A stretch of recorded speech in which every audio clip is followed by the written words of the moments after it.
এক ছিল গাধা, নাম তার গফুর। গফুর গ্রামের সবচেয়ে পরিশ্রমী প্রাণী। ভোরবেলা থেকেই সে কাজ শুরু করে। সারাদিন মাল বইতে বইতে ক্লান্ত হয়ে পড়ে, তবু কারো কোনো অভিযোগ শোনে না। কিন্তু এক রাতে ক্লান্ত গফুর যখন খড়ের গাদায় শুয়ে পড়ল, তার জীবনে প্রথমবারের মতো সে এক অদ্ভুত স্বপ্ন দেখল। সে দেখল সে আর গাধা নেই, সে এক সুদর্শন ঘোড়া। তার গায়ে চকচকে কালো লোম, মাথায় সোনালি ঝুঁটি। রাজকীয় সাজে সজ্জিত হয়ে সে রাজপ্রাসাদের বাগানে ঘুরে বেড়াচ্ছে। রাজপুত্র তাকে আদর করে খাইয়ে দিচ্ছে, রানী তার পিঠে হাত বুলিয়ে দিচ্ছেন। এমন সময় এক চাকর এসে বলল, মহারাজ, এই ঘোড়াই আমাদের যুদ্ধ জিতিয়ে দিতে পারে।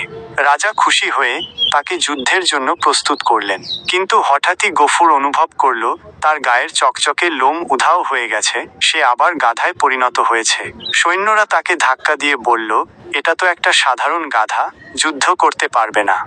গফুর লজ্জিত হয়ে পিছিয়ে আসার চেষ্টা করল, কিন্তু হঠাৎ করেই তার ঘুম ভেঙে গেল। সে দেখল সে এখনো সেই একই গাধা, খড়ের গাদায় শুয়ে আছে।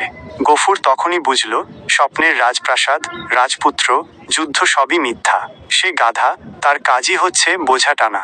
তবে সে একটা সিদ্ধান্ত নিল, যদি গাধাই হয় তবে সবচেয়ে ভালো গাধাটাই হবে। এরপর থেকে সে কাজ করত আরো আনন্দ নিয়ে, কারণ সে বুঝে গিয়েছিল নিজেকে যা নয় তা ভাবার চেয়ে যা আছে তা ভালোভাবে করা অনেক বেশি গুরুত্বপূর্ণ।